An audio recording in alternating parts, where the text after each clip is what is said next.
denominado Aguijón Mambí, se le denunció por supuestamente comerciar con la imagen de mujeres. En otra foto manipulada se le alteró el texto original de la camiseta por otro que dice USA Gay. Estas situaciones fueron denunciadas por el propio Morales, quien criticó la intromisión policial en los correos electrónicos de los ciudadanos nacionales.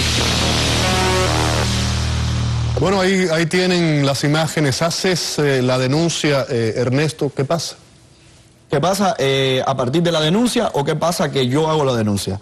No, evidentemente sabemos por qué haces la denuncia. ¿Qué sucede una vez que tú haces la denuncia? ¿Hay algún tipo de respuesta oficial? No, absolutamente ninguna. Los cubanos, de hecho, en mi blog hay una comentarista brasileña, si mal no recuerdo, que es abogada y me pregunta a mí, bueno, tú no tienes manera de emprender ningún tipo de proceso legal en contra de esas personas toda vez que tienes manera de acceder a ellos, porque yo tenía el número IP desde el cual ellos habían hecho eso. O sea, tenía al menos 3 números IP que habían dejado como traza en mi blog y tenía... O sea que tú tenías pruebas en cierta Sí, forma. claro, yo tenía pruebas de eso. Además, las pruebas no eran solamente mías. Ellos enviaron un email con esas fotos y con un texto denigrándome a mí a todos los contactos desde los cuales yo había recibido correos electrónicos o hacia los cuales yo había recibido correo electrónico. Estoy hablando de alrededor de 150 emails.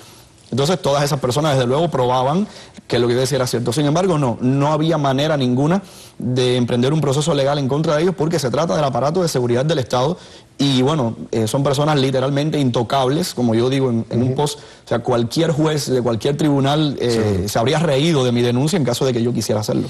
No es que quiera poner el dedo en la llaga, pero ¿qué sentiste? ¿Impotencia? ¿Cuál fue tu sensación dentro de Cuba cuando ves que hacen eso contigo y además...? No, mira, es una cuestión humana, más allá de una cuestión política. O sea, uno se pregunta hasta dónde son capaces de llegar estas personas por tal de desacreditar a un enemigo. Tratar de denigrar al ser humano. Efectivamente, porque bueno, el conflicto entre dos posiciones antagónicas es perfectamente válido.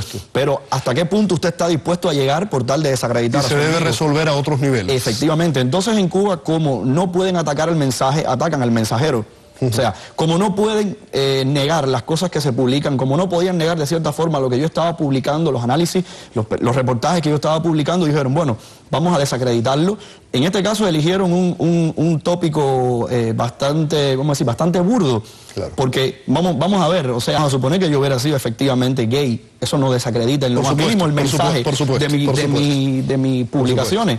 O sea, lo que pasa es que en una sociedad hasta en muchos sentidos muy machista, esto podía haber sido visto como con recelo, ¿no? Sin embargo, es simpático, ¿no? Es una mezcla de decepción y de decir, bueno, es un enemigo bastante indigno, ¿no? Lo que estamos enfrentando. Pudiéramos decir que el gran enemigo del régimen de La Habana, del gobierno cubano, es el Twitter, el Facebook. Anteriormente hablabas de Giovanni Sánchez y cómo muchos de ustedes, los jóvenes, están sacando información al exterior de la realidad, de la cruda realidad cubana, y que ellos no pueden tener control sobre eso. A mí me gusta decir mucho que yo creo que el peor enemigo que ha tenido el sistema cubano, el régimen totalitario de mi país, en toda su historia me parece que ha sido Internet. O sea, yo no creo que haya existido otro enemigo más visceral y más inasible, menos controlable por parte del gobierno que Internet. La democratización de la información a partir de un fenómeno como Internet permite, por ejemplo, que prisioneros políticos que están tras las rejas sostengan blogs, como hay un blog que se llama Voces tras las rejas, que es actualizado vía telefónica. Bueno, una vez a la semana le dan acceso al teléfono. Bueno, ellos han tecleado, han escrito a mano y llaman a un número y esa persona lo cuelga. Entonces, me parece que la preocupación que tiene el régimen en estos momentos por el asunto de Internet, por el asunto de los blogs alternativos, la plataforma blogger alternativa cubana que está enmarcada dentro de Voces Cubanas, me parece que es una preocupación real, sobre todo porque está encontrando mucho eco a nivel social. Hay muchas personas que están siguiendo estos blogs, hay muchas personas que descargan los posts, los copian en memoria flash, porque en Cuba las personas no tienen acceso a acceso a Internet. ¿Y cómo tenías tu acceso? No, yo no tenía acceso. Mi blog está hospedado en el sitio WordPress. WordPress da la opción de que usted pueda actualizar los posts vía email.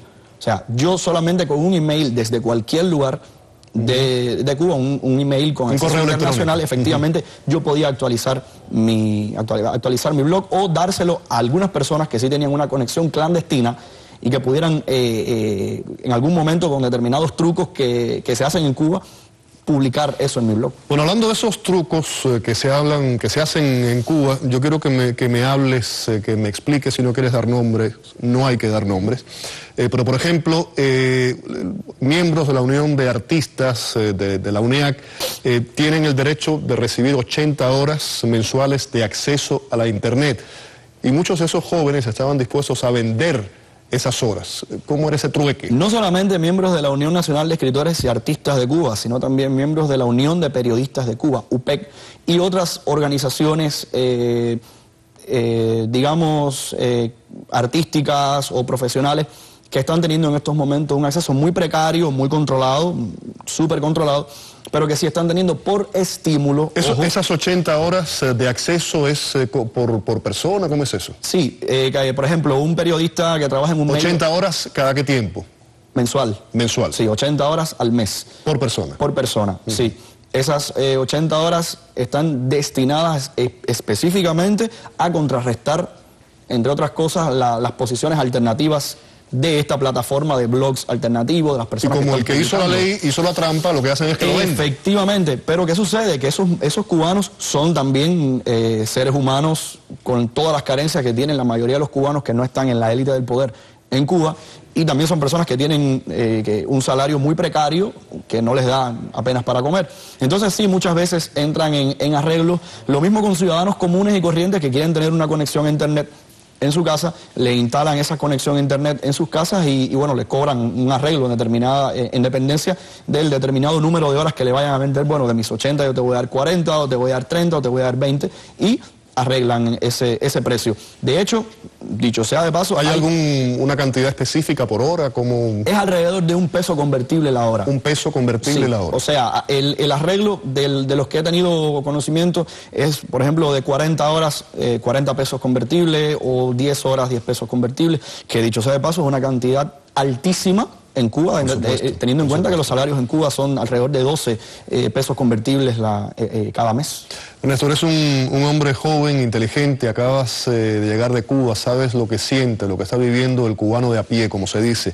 ¿Cuál es tu reacción? Y no solamente tu reacción, ¿qué nos puedes decir de lo que está sufriendo, padeciendo, pensando ese hombre de a pie con relación a los despidos que están por venir, a todas esas nuevas exigencias del gobierno de Raúl Castro? Mira, hay mucho temor. Realmente, hay mucho temor porque... ¿El temor sigue siendo el protagonista? Sí, yo estoy convencido de ello. Hay un post de mi blog recientemente publicado que se llama Persistencia del Miedo, y en estos momentos el cubano está teniendo mucho miedo porque no sabe a qué se va a enfrentar.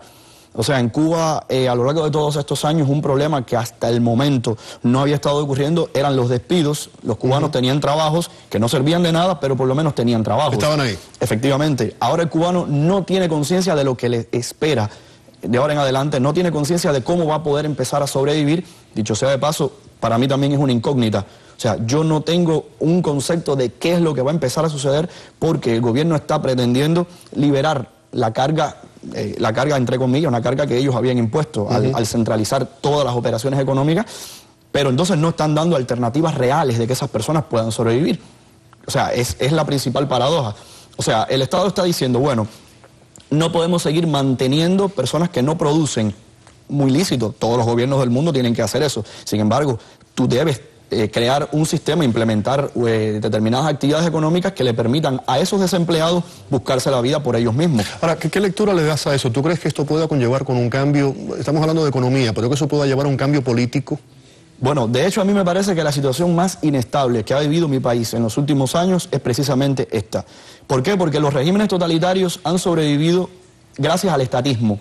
Cuando han pretendido acomodarse a los nuevos tiempos, cuando han pretendido evolucionar, cosa que es un contrasentido, porque la evolución va hacia más independencia. Nosotros nacemos como bebés siendo totalmente dependientes, y la tendencia es a que mientras crecemos vamos independizándonos más, vamos logrando más libertad. Entonces, un régimen que está tratando de actualizarse, que está pretendiendo lograr una perestroika o una glasnost, corre un riesgo enorme. Entonces a mí me parece que ellos están tratando de acomodar el sistema a los nuevos tiempos, no por altruismo, es una aclaración que siempre hago. O sea, por necesidad. Efectivamente. Por necesidad. No me parece que sea que el gobierno se ha detenido a pensar y decir, bueno, ya es hora de que los cubanos tengan mejores condiciones de vida, ya es hora de que haya un poquito de felicidad. Yo siempre digo que yo no recuerdo nunca en mi vida haber escuchado a inicio de un año como el que estoy viendo, por cierto, ahora precisamente, que el año acaba de comenzar, yo nunca he escuchado un comunicado oficial que diga, bueno, este va a ser un año más desahogado para los cubanos, en este año vamos a tener una prosperidad. No, todos los años es para peor. Bueno, vamos a necesitar más sacrificio, más esfuerzo, más entrega. Y bueno, una entrega que nadie sabe finalmente para qué. Entonces sí es una situación muy inestable socialmente, y a mí me parece que si un momento peligroso ha tenido lugar en los últimos años desde la crisis de principios de los 90 en Cuba, me parece que es precisamente esta. Inclusive el último discurso de Raúl Castro en la asamblea, no sé si has tenido acceso a él, claro. Realmente derrotista, ¿no? Sí, como completamente. Antes. Completamente, además diciendo que este era el último congreso. Nos hundimos, el abismo. Efectivamente, un discurso completamente catastrófico, y que es una visión. Lamentablemente yo perdí desde hace mucho las esperanzas de una democratización de Cuba mientras esté viva la generación histórica de la revolución. Es una realidad dura, y hago la aclaración siempre porque como humanista que me considero, a mí me duele tener que estar esperando la muerte de seres humanos, aunque sean enemigos políticos, aunque sean personas que realmente los considero los culpables absolutos de lo que ha sucedido en mi país. Pero al final de la esencia son seres humanos. Entonces no me siento conforme con tener que esperar la muerte de nadie para que haya un cambio. Sin embargo, me parece que es inevitable. No veo otra opción en Cuba. Ernesto, estás en Estados Unidos, Nuevos Horizontes, eres, decía anteriormente, un hombre inteligente, tienes un futuro por delante. ¿Cuáles son tus planes aquí en Miami? Bueno, yo como periodista tengo una perspectiva bien clara de qué quiero hacer, y sí quisiera dedicarme al universo intelectual, por supuesto. Mi gran pasión es escribir. He trabajado ya en diversos medios. De hecho, bueno, el último medio en el que estuve trabajando fue la radio, pero también conduje un programa de televisión en la televisión de mi provincia. Pero soy un periodista netamente de publicación escrita, de prensa escrita, aunque desde luego me gustaría poder acceder a los medios de prensa en los Estados Unidos. De momento es una aspiración inmediata poder insertarme en una prensa mucho más consecuente, mucho más democrática que la cubana. Siempre digo que en Cuba no es que hay mala prensa, es que no existe la prensa como concepto. Entonces, bueno, mis aspiraciones de momento están por ahí. Seguro que lo vas a conseguir. Te deseamos muchísima suerte. Vas a regresar al programa, por supuesto, para seguir conversando.